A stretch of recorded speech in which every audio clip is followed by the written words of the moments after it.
Hi there and welcome to Africa Beyond Borders. I'm your host, Sarai Mentor, and we get to chat here to amazing Africans who've traveled beyond their homes. It's real, authentic stories, big dreams, and all about how we carry our culture beyond and to the world. Today, we are joined by Haymich Oliver, who's here to share us about his travel journeys, and I'm just here to listen. Honestly, this is about to be a very deep conversation, and I'm looking forward to it. Hi, Haymich. Hello. How are you today? I'm good, thank you. How are you? Thank you for having me. I'm so excited to have you. This is so cool. For those who don't know, I look up to Haymich so much. Haymich is a director, well, rather a choreographer. He's also a teacher who's traveled the world and has done so many amazing things, but he's going to share that with you guys. So getting into it, please introduce yourself and just a bit about your background. Okay. As you said, my name is Haymich Oliver. I grew up in Rehoboth, actually. I graduated high school from Concordia College in Windhoek. I did my first undergrad degree at the University of, which was at the time Port Elizabeth. It is now Nelson Mandela Metropolitan University or something like that. I came back to Windhoek for a little while, then moved to the UK for a while, then came back, and then I decided to change my career. I went to go study dance at the University of Cape Town. When I finished, I returned to Windhoek and I worked here for about 10 years before I then traveled to the States. Did my master's there, and I've been back for about 3 years now. Yeah. Wow. So initially you studied what was I did it a first? BCom degree. I was working in finance offices as wow. I wasn't quite an accountant, but like a finance clerk. I was helping to compile balance sheets and trial balances and paying and credits and So you all went of that. You went from balancing sheets to balancing the dance floor. Well, I'm still trying. That is so cool. That is I have so many questions, how did you adapt? But anyways, getting into it, firstly, what was the biggest shock for you when you left home for the first time? How old were you then? I left home for the first time when I was about 18. Well, that was just to South Africa. When I traveled internationally, I was, I think, about 22. The shock was how expensive everything is. And how bad food is in the rest of the world. The best food is at home, always, no matter where you travel. Best food is at we don't home. have a very big variety, but what we get is really very good. So that was the first shock. And also how big places are, how long it takes to get from one neighborhood to the next. But at the same time, also how much you can do in a day because of undergrounds, and how much you can experience in a day because of public transport. Wow. The other shock is how unfriendly people can be, especially in the UK during winter because everyone is cold and rushing from one place to the next. And I arrived in the UK during winter. It was November. What a welcome. Yeah, no, it was great.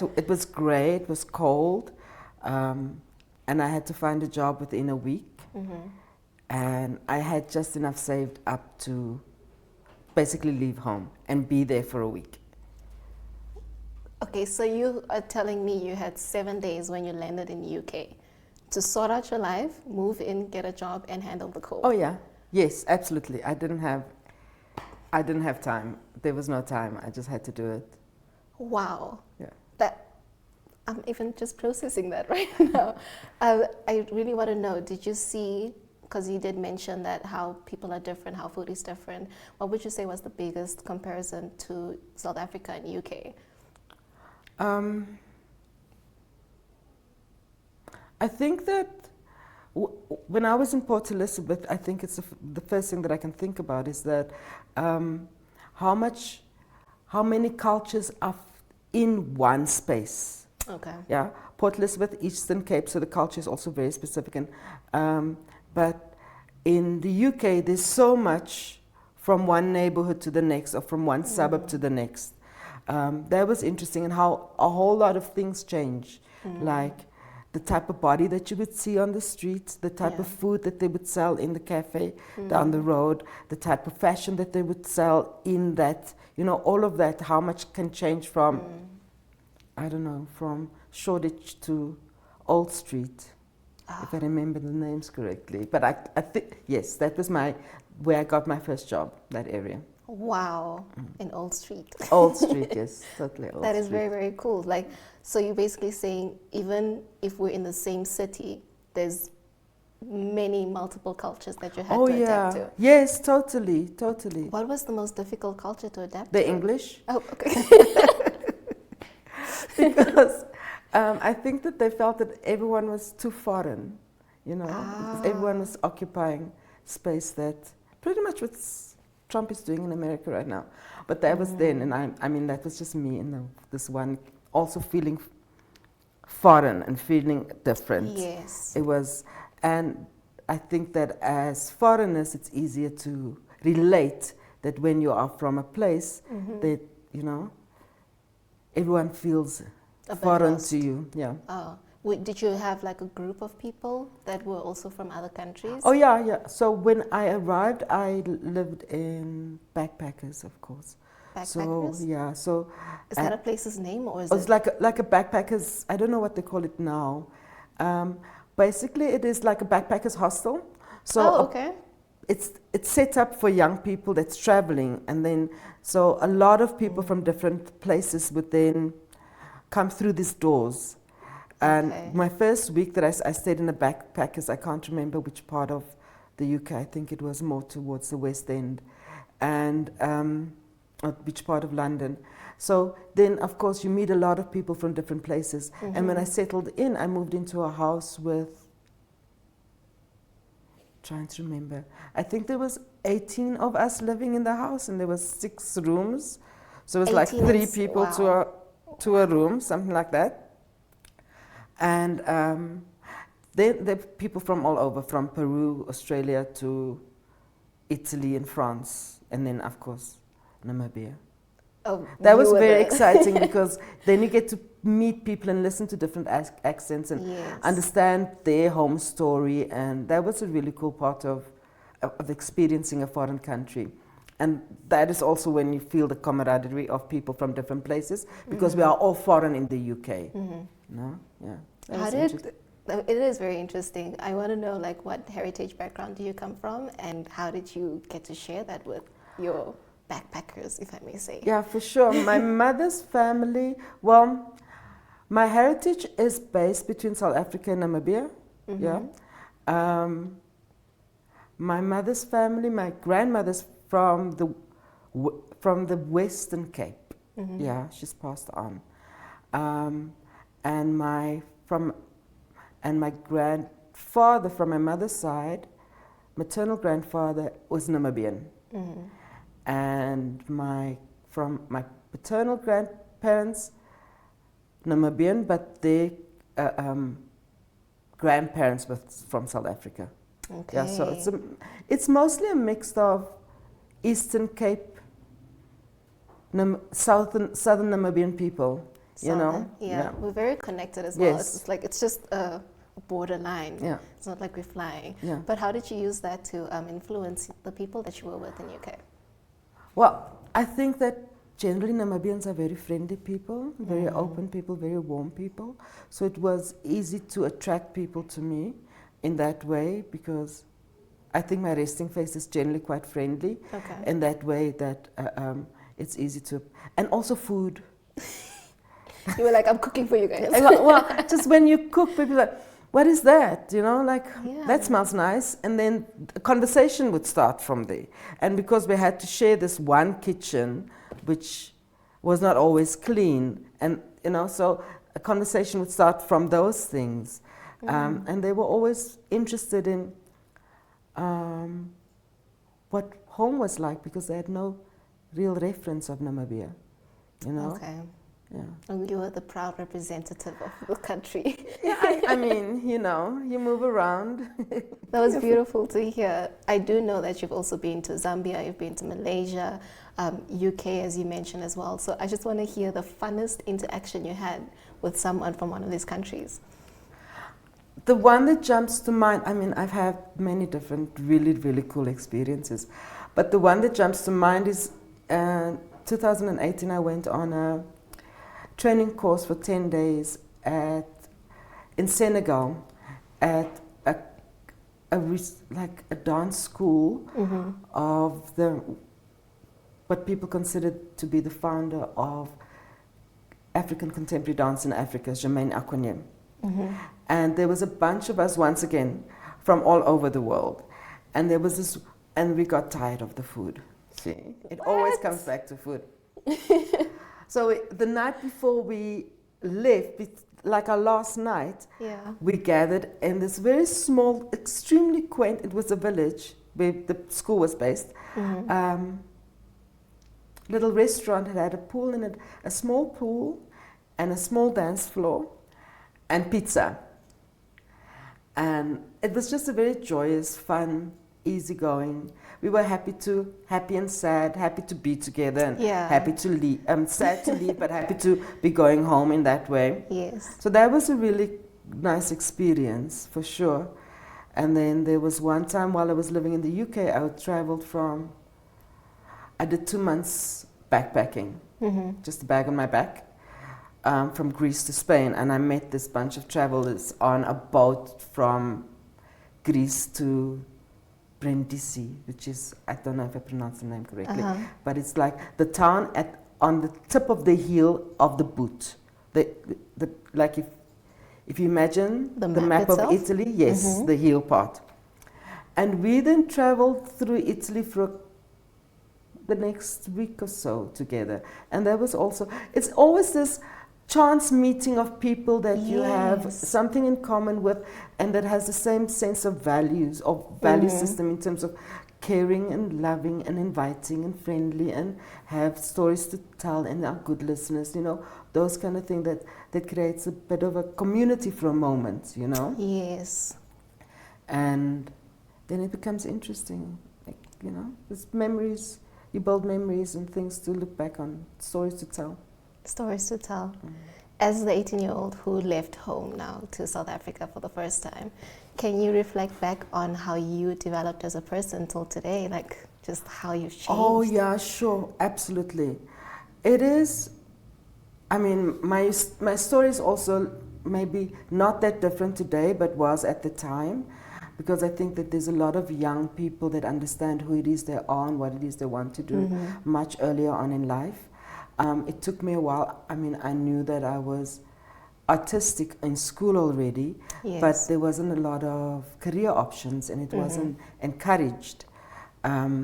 So it took me a while to start grounding my own, or being confident about my own artistry, and understand that it's important to me and that I want to live it out.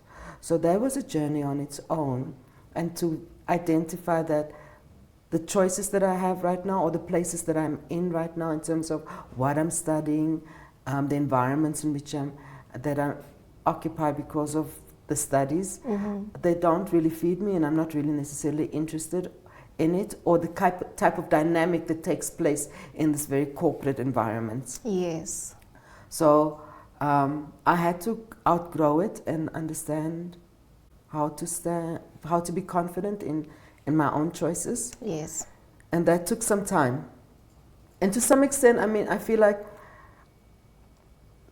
I only really believe in one thing. I only really believe in health. I think that healthy things grow and unhealthy things die. I think that's the basic thing about life. And so I seek growth consistently as a way of staying healthy, or as a result of staying healthy. And so from that point of view, I'm still finding ways in which to be confident and sincere about what it is I'm doing right now as a choreographer. It's still difficult in Namibia. In the world generally, I mean, I think that to be an artist in any society, at any time of any place in the world, any time of the year is difficult. But I think that dance is even more difficult. And I don't really know why, because so many people can be affected by an artistic process. Yes. You know, not just me as the choreographer, but also you as the dancer, and then the audience. And in that moment, we create a very small community. And if it is a positive experience or something that speaks about something important, everyone is informed about it. Yes. You know, and in that moment, we create a community that shares a specific kind of information that hopefully allows for growth and for health. You know, yeah. Sorry. No, I went in a different direction with that was just so beautiful. It made me want to ask you, when you met other foreigners as well who come from a bigger background that you have, so comparing you that came from Namibia and meeting someone actually from UK who's actively pursuing art, what did you notice that those artists are struggling abroad as well with? I think that the one thing is always difficult is funding. Even when I was because the most recent experience was going to Germany last year, and before that was going to the US, and I would refer to US because I was there for longer than I was in Germany last year. And the thing that is the same for everyone is finances, you know. And because it's finances, it is also then lifestyle, your choices that you, and then it's also that can also sometimes be health because of access to health services. And then it can also be mental health because you're constantly juggling so much, and then to understand how to ground your own mental health. And community, Yes. maintaining a strong community. Those things are the same for us and for them, regardless. I think it's very, very beautiful how I think to me it sounds like passion is the first thing that you need, because it's not an easy industry to pursue. No, it's not, because you have to have a reason to want to do it every day. And it's more than the feeling in the body when you dance, you know? It's more than the kinetic experience. It needs to be more than the kinetic experience. Like you said, community. It's, you don't know what message you can send. Dance is just so powerful. Yeah. It's a powerful tool. Yeah. Just this weekend I was working with a group of students, primary school students, in Omamas, which I don't know if you know where Omamas is. Omamas? No, I don't. It sounds nice. Yeah, it's a really cute, cool village. It is, I think, about 20 kilometers from Kalkrand. Okay. Yeah, and it was their first experience with engaging with dance and with a choreographer. Wow. And they were very shy. There was two things that happened in the beginning on our first meeting. The one thing is that either they are super shy, because they have zero reference of how to be, or the other thing is that the ego would show up completely, so they would have this mask to shelter their vulnerability. Okay. So it took a moment to negotiate those spaces and for them to understand that I'm not here to shame you or blame you or to make you feel like any less. In fact, I'm here to try and get you to understand how to feel your strongest, how to understand who you are really and stand in your power. And only when they understood that, then you see the transformation in the way that they show up and the willingness to be.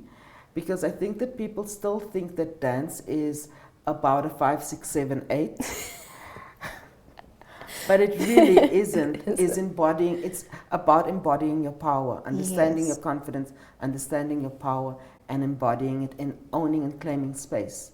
And for people like us, BIPOC people, Black, Indigenous, people of color, that lived in an environment that suffered apartheid, I think that is dealing with generational trauma. I think it is extremely important work to teach people how to stand in their power. And you're using dance, and the same thing would happen to you. You left your accounting and you pursued something, and not only were you more happier, but you accessed the part of you of confidence and being true to your decisions. That I think that's very beautiful for you sharing. Before we continue, we're just going to take a quick break and we'll be right back.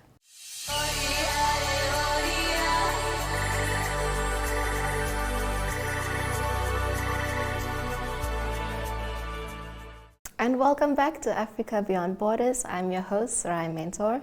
Today we're joined by Haymich Oliver, who's here to share his experiences and journey around the world. So just getting back into our conversation, I just want to know from you as a traveler who has been to so many countries, what is one lesson that you carried consistently every time you traveled? The traveling is really cool, but staying in customs is awful. Yeah. No, seriously, that people are the same regardless of where you go. That people respond easier when you show a friendly face, Mm-hmm. and that please and thank you are universal. Ooh. People respond to a please and a thank you and a Mm-hmm. friendly smile with it. Mm-hmm. That it's easy to think that people are different, or to first look at how people are different. Mm-hmm. But it's more difficult to understand that we are actually at the core the same. We are one. We are connected in a way that we don't understand, but we are definitely connected. And that our struggles, even if you think that our struggles in Namibia are so unique, they're not that unique. People are struggling with the same things in that little village in Senegal that I went to. Mm-hmm. Yeah. That's just beautiful to hear. What is something that you're actively doing now that you've learned from your traveling back home? I mean, abroad. I think it is treating everyone with the same kind of respect, that no one deserves respect more than someone else does. Oh. Yeah, that not the cleaner or the person that puts the petrol in your car is not worthy of less respect or of dismissive behavior, more than maybe the minister when I should meet her, or that everyone is worthy of the same level of respect and authenticity and honesty and sincerity when you interact with them. Yeah, I think that's it. I'm just learning so much from you, and I totally agree with that. Like as well, when I traveled, respect and everyone facing the same problem is really the foundation of everything. Yeah. And it's just so beautiful to hear. And in that way, we are not that different. You know, we really live not. in different, we speak different countries, we have a different gene pool, we eat different food, we live in different parts of the world. But essentially, in the core of us, we are not that different. We are all trying to have the same experience, which is of joy and of love. That's basically it. That is just beautiful. We should quote that. Like put a title card over that. Sweet. To end off, I just want to hear, because you did mention food, how food is such a big deal for you. Is there still a recipe that you're currently doing that you learned maybe from a friend? You know, when I was in the States, it's funny that you're asking because I have all of the things in the car right now. That's so cool. When I was in the States, I discovered Chinese dumplings. There was this Japanese restaurant close to where I stayed that served the most amazing Chinese dumplings. And when I got here, I realized I don't know where to find it. And in the States, they would sell it frozen, and then you can just go cook it at home. And I've not found a store yet. I'm sure that there is. I probably haven't looked properly yet. But that is the thing that I really enjoy, and that I cook. And my nephew really likes it too. So yeah. So you bring it back into your house. Yes, back into exactly. Your home. Yeah, that and miso soup. Miso soup. What is miso soup? Miso soup is also like as a Japanese soup. It's very brothy. It's very simple. I asked my friend to bring me miso paste because I can't find it here. Okay. It's basically green onions and water and miso paste and tofu and some other small vegetables. But it's really yummy. I need it's to very try nice. this. Yeah, if you can find it too. You know, Daisu sells it. Daisu? Yeah. Daisu. Okay, that's very cool. I want to try this because if you brought it back home and you still continue eating it, then it's definitely worth a try. Good. Thank you so much for joining us today, Haymich. It was just lovely hearing your stories today, and thank you for inspiring this country and continue to spread the lessons that you've learned with so many communities. I appreciate Thank you so much for you. that.